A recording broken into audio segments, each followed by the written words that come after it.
As the world deals with COVID, I had a notion to go on a series of walks subtitled Poetry in Motion, highlighting popular places in my adopted home city, each one narrated with an original ditty. It sounded like a challenging task, lots of walking while wearing a mask, showing things to see along each route, as I clock up the miles sightseeing on foot. History presented in an unconventional way, pictures combined with interesting wordplay. I hope you enjoy my rambling talks as you accompany me on Zoom's Auld Reekie Walks. Hello and welcome to another edition of Zoom's Auld Reekie Walks. Today it gives me great pleasure to welcome you to Edinburgh's first public park on Calton Hill, and some of the sights we also see on its lower slopes. I hope you enjoy this little tour. Just to give you a reference point, here is a map of Edinburgh, and here is the hill, which is just a few minutes' walk from the east end of Princes Street. We are going to begin at the very bottom of the hill, beside the less busy east entrance to Waverley train station.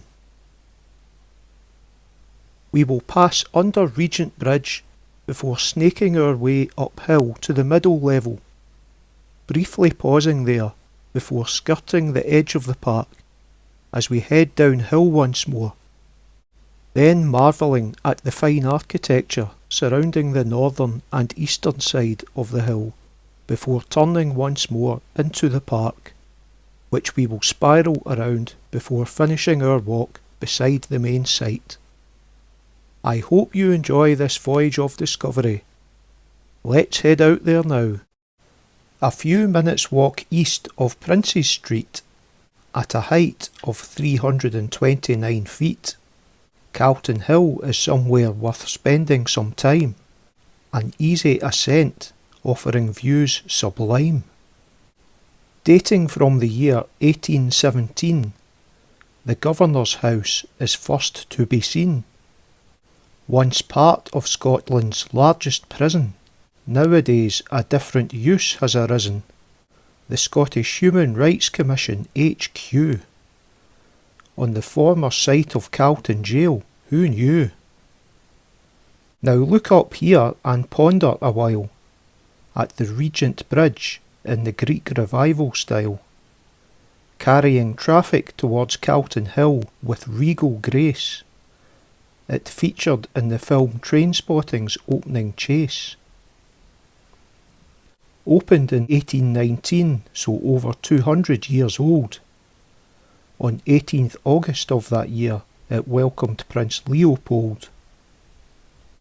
On both sides of Regent Road can be found, since 1718, the old Calton burial ground.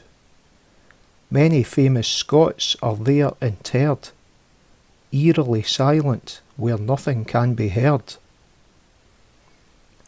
A commemorative obelisk 90 feet high, for the political martyrs it reaches towards the sky.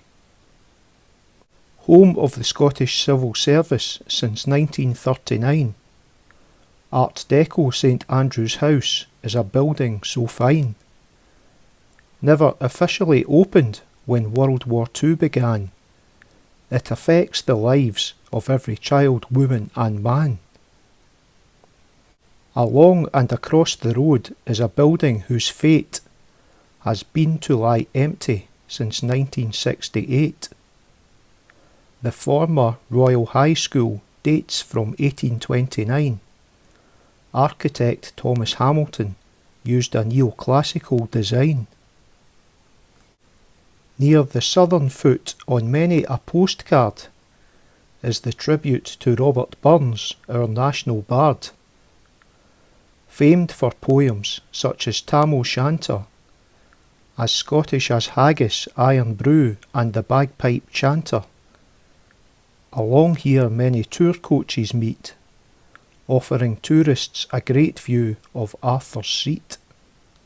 Regent Terrace attracted many with wealth, with nearby walks to help maintain health. The former Free French House was opened in 1942 by Charles de Gaulle during World War II.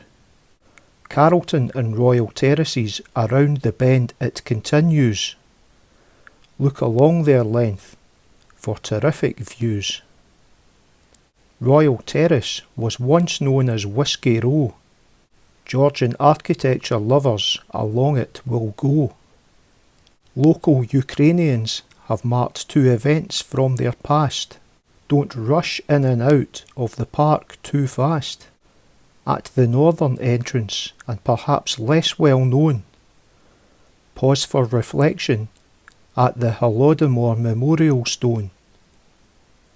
That event brought great sorrow and tears.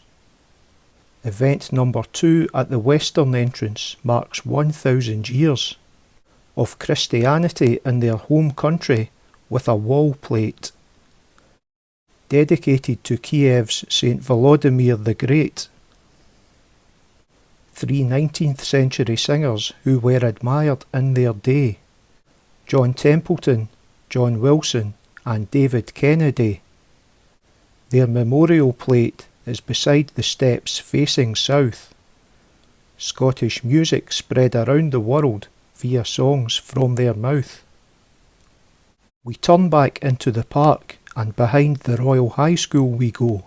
The next site is around the hairpin, that I know. The democracy cairn is now before our eyes, remembering the vigil kept while seeking a big prize. A request for devolution lasted 1980 days, ending with Scotland's majority voting yeas. Written in Scots are the words on the plaque. The future would see us start to follow our own track. Regent Gardens are private and exclusive. A view into them can seem elusive. Entry requires a Georgian townhouse abode, but a glimpse can be gained from the Park Road. Named after the future George IV is Regent Walk, boasting views of the Palace of Holyrood House and Castle Rock.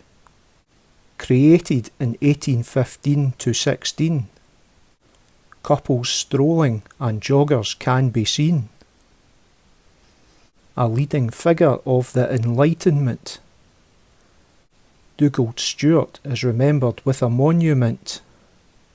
A beautiful memorial built with love and care, designed by top architect William Henry Playfair.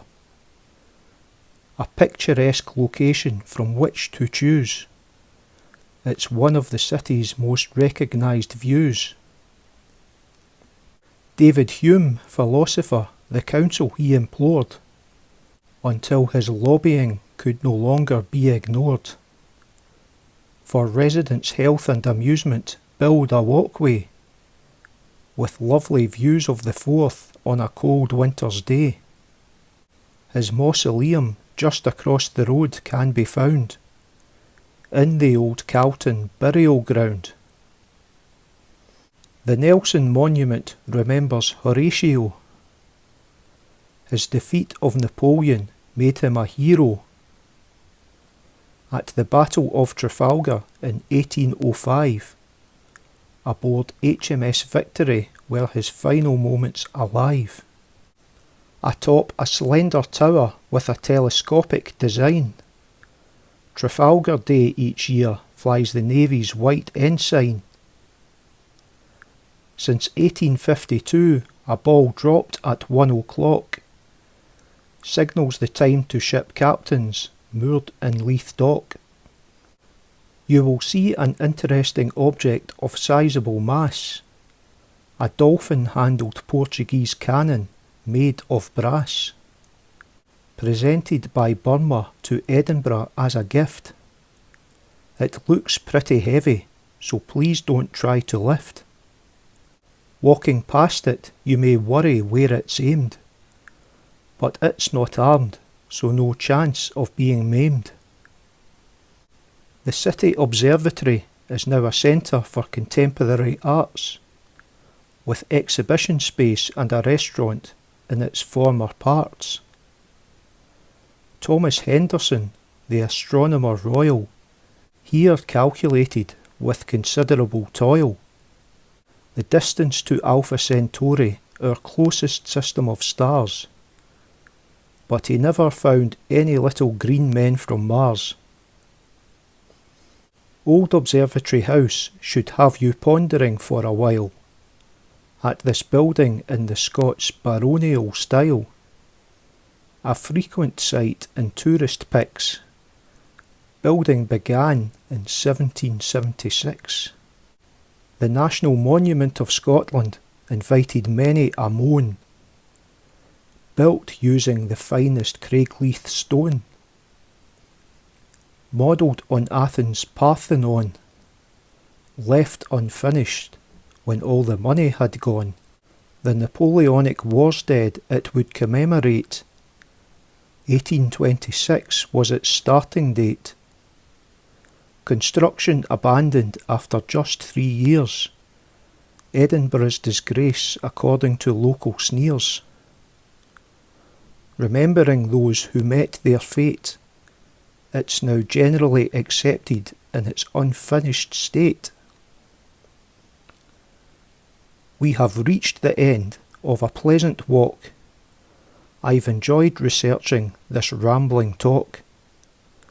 I hope you've enjoyed this wee ditty. See you soon for more Auld Reekie walks around the city. Join me next time as I go for a walk around Holyrood Park.